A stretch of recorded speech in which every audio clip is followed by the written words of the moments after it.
Olá, amigos, amigas, sobretudo torcedores do Vasco.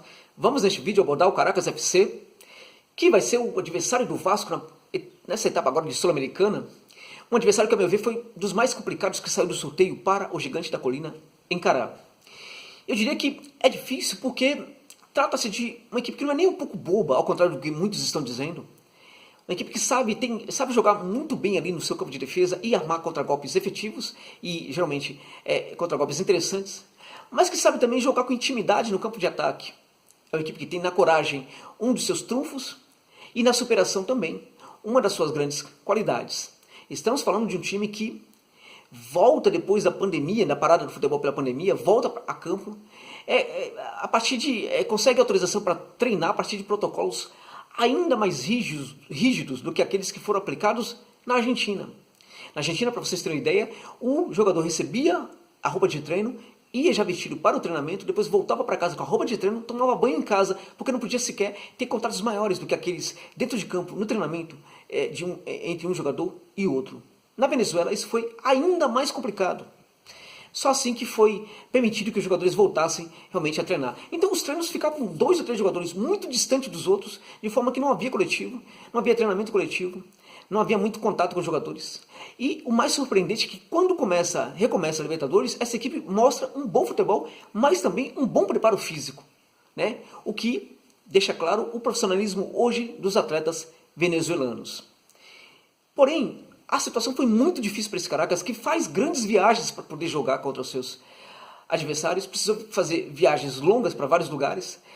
Contra o Boca, quando chega para jogar contra o Boca e perde 3-0, vinha de uma partida complicadíssima contra o Independiente Medellín dentro de casa, em jogo no qual jogava muito melhor do que a equipe colombiana, até que perdeu 2 jogadores que foram expulsos.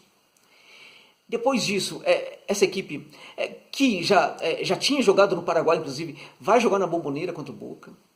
Ou seja, viagens longas para um lado e para outro, e na Bombonera chega desfalcada de bons jogadores, chega exausto, o cansaço entra dentro de campo e ela não consegue ser superada pelo Boca. Não consegue vencer o Boca, não consegue sequer empatar com o Boca e leva 3-0 no Boca.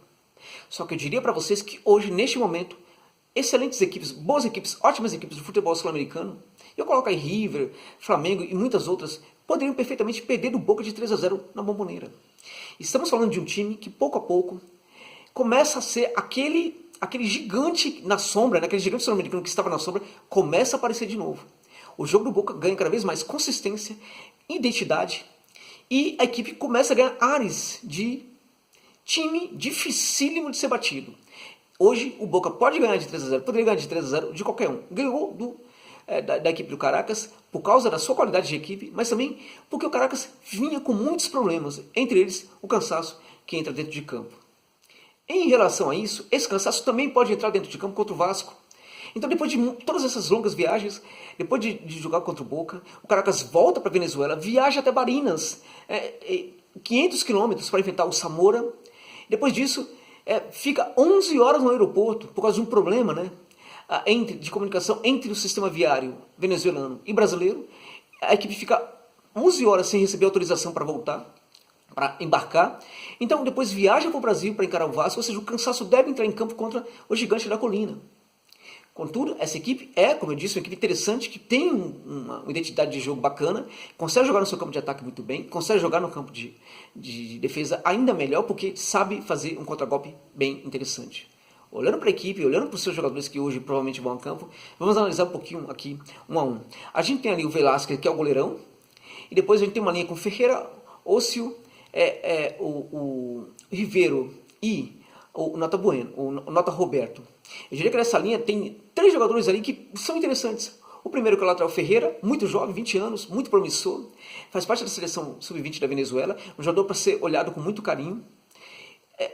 Na zaga a gente tem o Rivero e a gente tem também o Rivero, jogador bem mais rápido, e a gente tem o Ócio, que é o capitão da equipe, jogador muito jovem, ótimo zagueiro, muito alto, quase 2 metros de altura, excelente no jogo aéreo, muito bom na leitura do jogo. Eu diria que tem um grande potencial de evolução, assim como o Chancellor, que há algum tempo atrás jogava no Equador, excelente zagueiro venezuelano, e foi jogar na Europa. Esse Ócio também é um tipo de zagueiro que pode surpreender em pouco tempo e aparecer numa equipe grande do cenário sul-americano. Do lado dele tem, a meu ver, dessa linha, o principal jogador, que é o Nota Roberto. Este sim, apesar do que o Vasco precisa muito hoje mais do lateral direito do que do esquerdo, eu diria que se perguntado hoje, eu diria, olha, o jogador para ser comprado, se for possível comprar apenas um, eu diria que Nota Roberto é o jogador mais indicado. É o jogador mais pronto, é um jogador muito alto, tem 1,83 m, 1,84 m, consegue trabalhar de zagueiro, consegue ser ala, consegue ser lateral, é muito bom no 1 a 1 e consegue, sobretudo, fazer uma boa leitura quando precisa recompor, quando precisa voltar para o seu campo de defesa. Embora ele ataque muito mais do que o Ferreira, eu diria que é melhor para o Vasco jogar pelo lado do Ferreira, porque é um jogador que, embora seja muito promissor, ele às vezes mostra certo nervosismo dentro de campo, é muito jovem ainda naturalmente, tem muito a evoluir ainda. Eu diria que se um clube tivesse dinheiro sobrando ali, poderia trazer os dois jogadores, até os três também, o Ócio, mas o Ferreira é um jogador que muito promissor, mas que neste momento ainda mostra, em algumas situações, certa insegurança, ao contrário do Nota Roberto, que é muito seguro. Bom, à frente dessa linha a gente tem uma dupla de volantes, né? O Andreucci e o Flores, que é um doble 5 defensivo. Os dois defendem muito mais do que atacam, sobretudo o Andreucci. Ele protege muito mais essa primeira linha. Quando um deles precisa avançar, esse jogador é o Flores. E à frente dessa primeira linha, a gente tem uma linha de três, desses dois, né? A gente tem uma linha de três, e aí eu acho que tem um maior problema para o Vasco. O Vasco precisa ter muito cuidado com essa linha de três, um pouco mais à frente do doble 5 defensivo. Do lado direito temos o Hernandes, que é um jogador que estica muito o campo, vai até o fundo para fazer o cruzamento, um jogador que tem bastante velocidade e pode complicar bastante. Do lado esquerdo tem o Celis, que é até um pouco melhor no drible. Os dois driblam, viu gente? Driblam bem. O Caracas tem bons dribladores ali no terço final. O Celis é um desses jogadores que também tem certa rapidez, não tanto quanto o Hernandes, mas tem um drible ainda melhor do que o do Hernandes. Contudo, o melhor da série de três é o jogador que joga centralizado, o Anderson Contreras, que eu já indiquei aqui em alguns momentos, em outros momentos, no Twitter talvez, aqui no canal, eu já indiquei esse jogador, inclusive para o Vasco. Trata-se de um jovem de 19 anos, que faz parte da seleção sub-20 da Venezuela, já faz parte da sub-23 da Venezuela também. É um meio-campista organizador, que tem um bom passe curto, bom passe médio e bons lançamentos. Eu acho que precisa pisar um pouco mais na área, precisa avançar um pouco mais, tem um bom arremate de fora da área, até por causa disso, acho que deveria frequentar um pouco mais o entorno da área dos seus adversários. Nisso precisa evoluir um pouco, mas que jogador interessante, hein? Muito promissor, um meio-campista de boa leitura de jogo.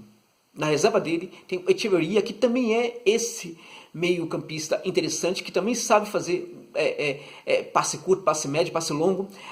A diferença do Anderson Contreras, ele avança um pouco mais, ele chega um pouco mais próximo da área. Quando ele entra, ele não vai para o jogo hoje, provável que ele entre no segundo tempo, ele costuma entrar em todos os jogos. Quando ele entra, ele torna o Caracas ainda mais ofensivo.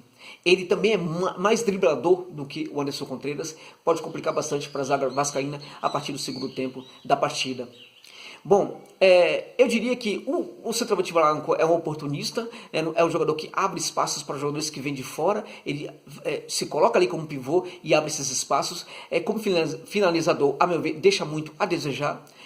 Mas existe na reserva desse time um jogador que eu indicaria hoje para qualquer equipe do futebol brasileiro, uma das grandes promessas do futebol da Venezuela hoje, provavelmente estará na seleção em pouco tempo, que é o Saul Guarirapa, jogador de 18 anos, com quase 2 metros de altura, jogador que na canteira aprendeu a jogar num lado do campo. Ele é um centroavante, mas que aprendeu a jogar do lado do campo. O técnico da base do Caracas fez com que ele saísse da área e jogasse pelo lado do campo para enriquecer o seu jogo. Então ele aprendeu a jogar como extremo, sabe fazer assistência, é um gigantão que às vezes você olha e fala, ele vai se perder com a bola, ele vai trupicar na bola, ele vai cair, né, diante da bola. E não é isso que acontece, ele surpreende muito, porque embora seja muito alto, tem habilidade e sabe conduzir a bola. O Saul Guarirapa é um jogador para ser muito bem observado, e ele vai entrar no jogo hoje contra o Vasco no segundo tempo. 18 anos, pode entrar no lugar do Celis, pode entrar no lugar do Blanco, e pode sim ser um jogador dificílimo de ser marcado pela defensiva vascaína. Eu acredito muito no Vasco, acho que o Vasco pode sim vencer esse Caracas. O Caracas não é uma equipe boba, é uma equipe interessante sim, é uma equipe que pode dificultar muito a vida do Vasco, mas acredito muito nesse Vasco, acredito muito no trabalho do Ricardo Sapinto. Acho que quando as ideias dele ficarem muito explicadas e compreendidas, né, pelos jogadores, esse Vasco vai se fortalecer ainda mais. Acho que isso já possa estar acontecendo, já pode estar acontecendo, e por causa disso também considero o Vasco favorito contra o Caracas. Contudo, mesmo no Rio de Janeiro, o Caracas pode surpreender o Vasco, caso o Vasco não apresente um bom jogo. Acho que esse jogo não será aquelas partidas, né, defensivas, né, especulando mais durante os 90 minutos, que acontecia com o Ramon nos últimos jogos do Ramon pelo Vasco. Mas o Vasco precisa sim vencer, acho que pode vencer, até porque lá na Venezuela vai ser ainda mais complicado, também por causa da viagem. Então, acho que o Vasco precisa vencer, o Caracas tem condição de vencer o Vasco hoje no Rio, mas o Vasco precisa, pode e deve vencer esse Caracas, porque tem, apesar de tudo, mais time do que a equipe venezuelana. Então, sorte ao Vasco nesse confronto contra essa boa equipe do Caracas FC. É isso, obrigado pela gentileza de verem este vídeo até o final.